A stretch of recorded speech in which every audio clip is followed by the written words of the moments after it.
성경 말씀 고린도전서 15장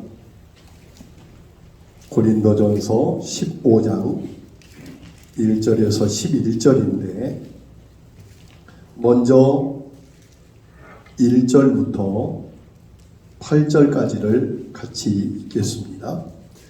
형제들아, 내가 너희에게 전한 복음을 너희에게 알게 하오노니 이는 너희가 받은 것이요 또 그 가운데 선 것이라.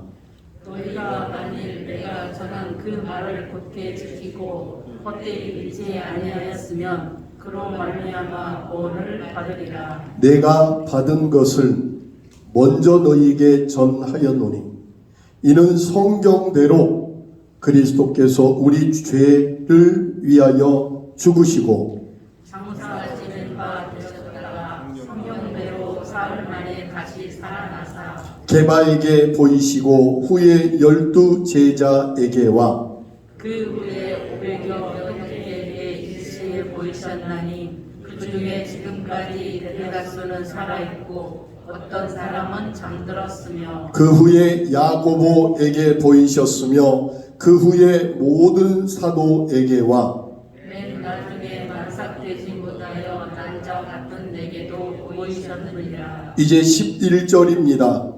그러므로 같이 읽습니다. 그러므로 나나 그들이나 이같이 전파하매 너희도 이같이 믿었느니라. 아멘.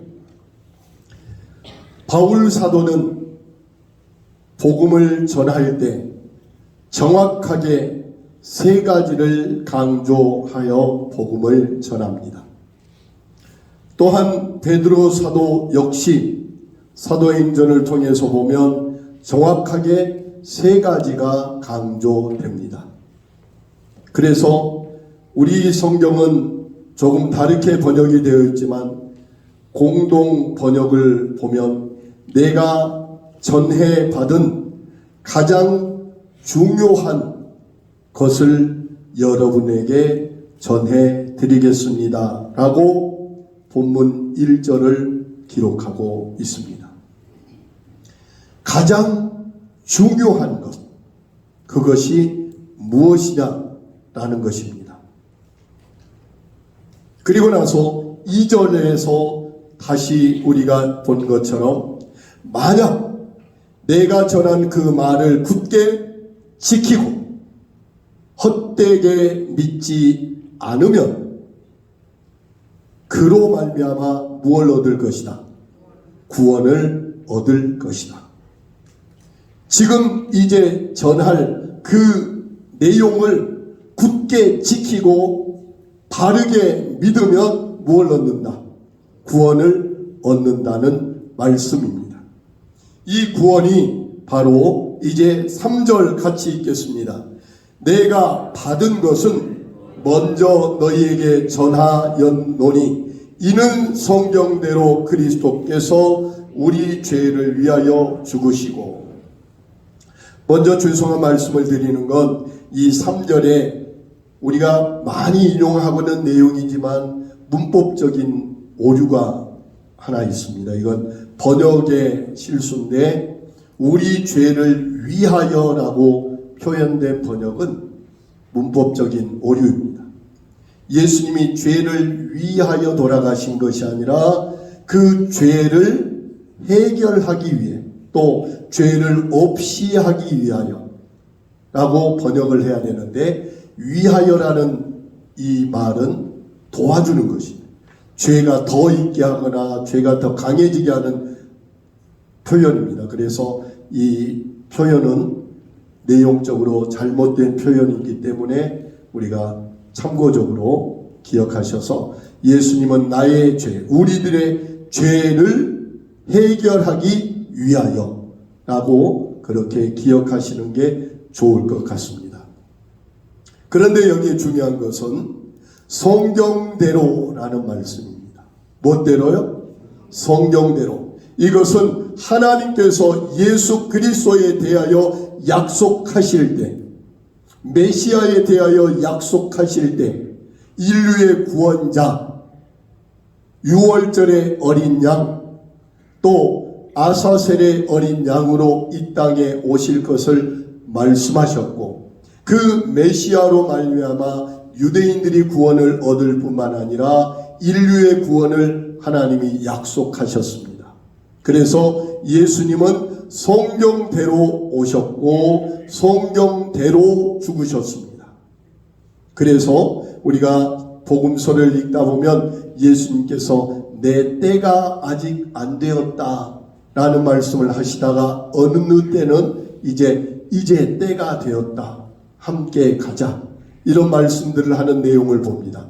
그것은 뭐냐면 하나님께서 구약의 예언자들을 통하여 또 구약의 역사들을 통하여 하나님께서 이루시는 구원을 완성시키기 위해서 예언된 것 중에 하나라도 어긋나면 하나님의 말씀이 오류가 생기기 때문에 예수님은 그 시간, 그 날짜까지도 정확하게 맞춰서 6월절의 어린 양으로 성전 안에서가 아니라 영문 밖으로 나가서 십자가에 매달려 죽으셨던 것을 봅니다. 죽으신 이후에도 안식일이 내일이기 때문에 오늘 저녁에 매달려 있는 시체를 내릴 때 옆에 있던 두 강도의 무릎을 깨뜨려서 죽었는지 살았는지 확인하였지만 예수님은 이미 돌아가신 이후였기 때문에 무릎은 깨뜨리지 않고 옆구리만 창으로 찔러 심장을 터뜨리고 예수님을 내렸습니다. 거기에서도 그렇게 기록되죠. 이는 성경을 응하게, 성경 말씀대로 내 뼈가 하나도 꺾이지 아니하였다는 그 성경 말씀대로 예수님은 죽으셨습니다. 오늘 우리가 첫 번째 기억할 것은 예수님이 십자가에 죽으신 것은 구약에서부터 하나님이 성경에 약속하신 대로 십자가에 죽으셨다는 사실을 우리는 기억하고 믿어야 될 줄로 믿습니다. 그래야만 우리에게 구원이 있다는 사실입니다. 두 번째는 4절 앞부분에 뭐한 바 되셨다가 장사 지낸 바 되셨다가, 예수님은 아리마대 사람 요셉의 손에 의해서 장례의 절차를 진행하셨습니다.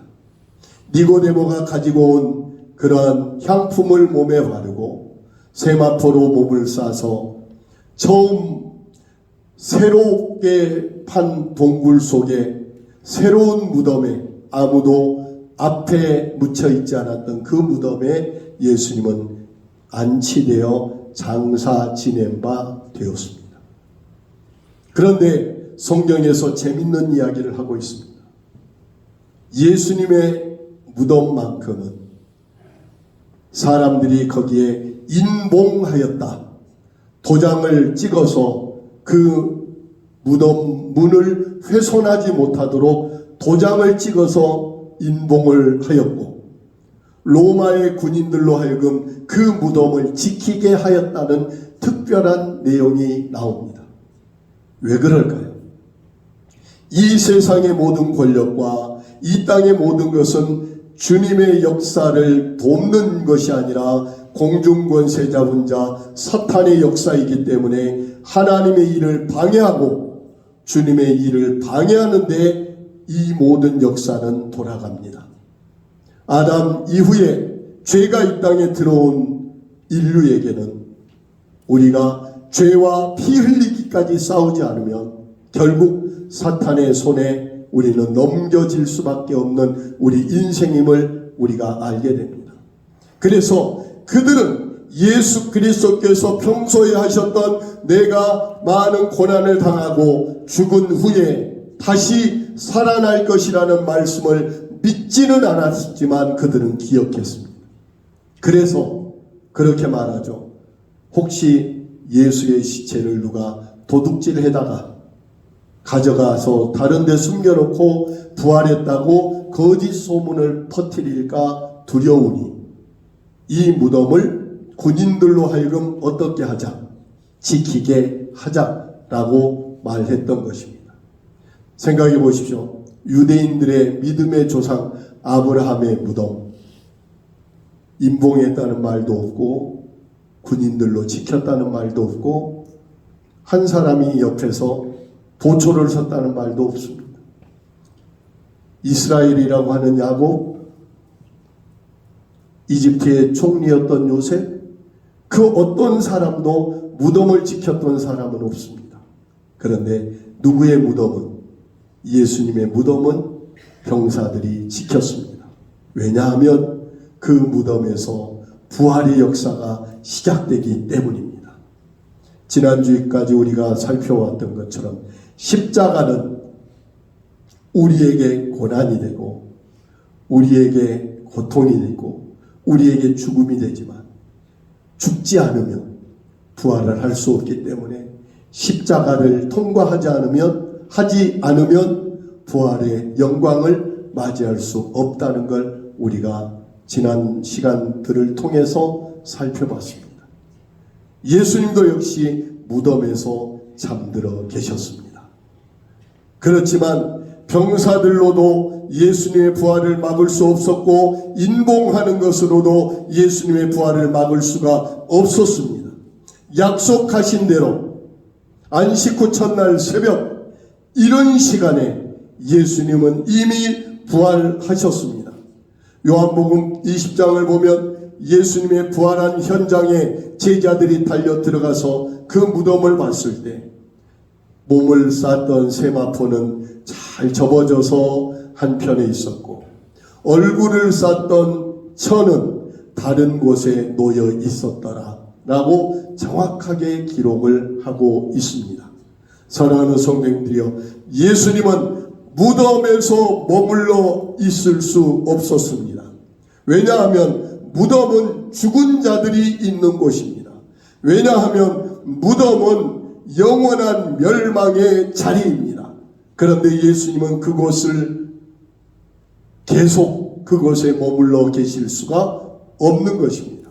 왜냐하면 그분은 생명이요, 그분은 살아나신 분이기 때문입니다. 그래서 예수 그리스도는 우리의 모든 죄 때문에 죽었고 무덤에 계셨지만 이제 3절 4절 뒷부분 같이 읽겠습니다. 성경대로 사흘 만에 다시 살아나사. 뭐대로요? 성경대로. 예수님이 다시 살아나실 걸 수많은 성경에서 약속하셨고 그 성경에 약속하신 대로 성경에서 말씀하신 대로 예수님이 말씀하신 대로 그 무덤을 열고 다시 살아나신 줄로 믿습니다. 그래서 예수님은 죽은 자들이 있는 곳에서 예수님을 찾을 수가 없습니다. 왜냐하면 그분은 살아 계시기 때문입니다. 예수님은 부활하심으로 말미암아 우리에게 부활의 첫 열매가 되었습니다.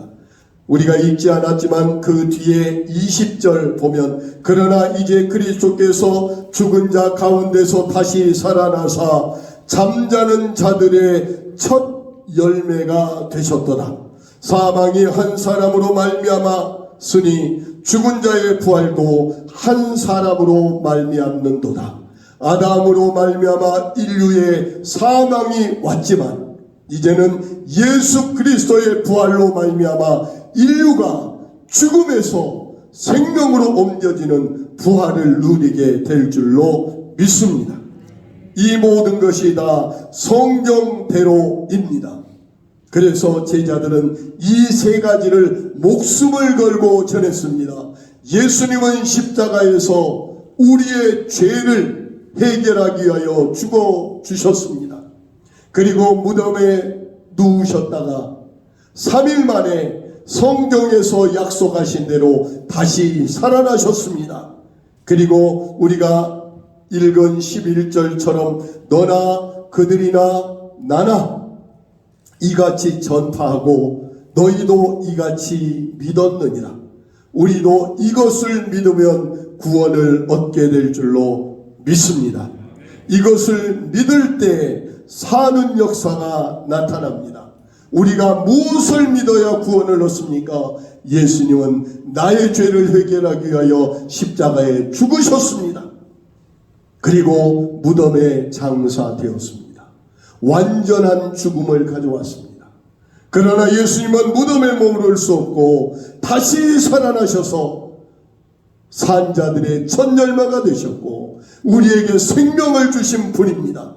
우리는 이 사실을 믿습니다.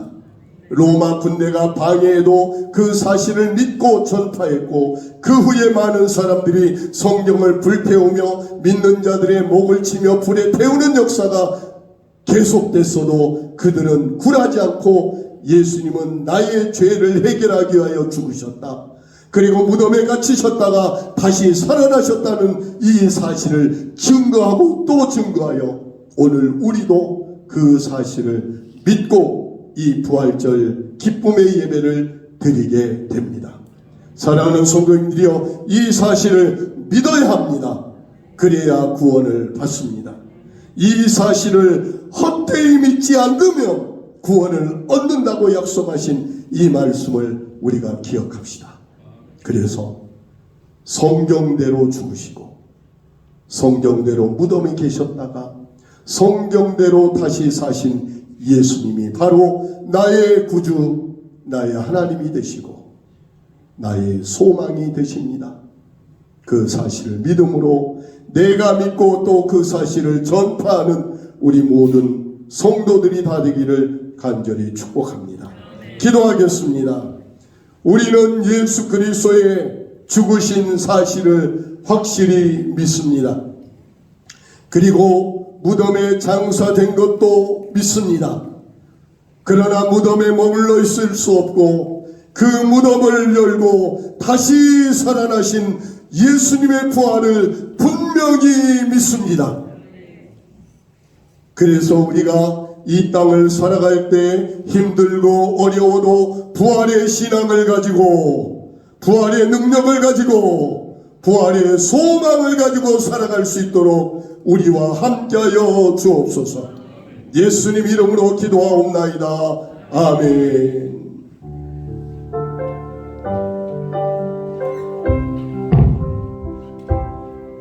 우리에게 소원이 하나 있네. 주님 다시 오실 때까지 우리는 이 부활을 증거하는 증인 되기를 원합니다. 우리 가슴에 새긴 주의 십자가 사랑, 나의 교회를 사랑케 하네.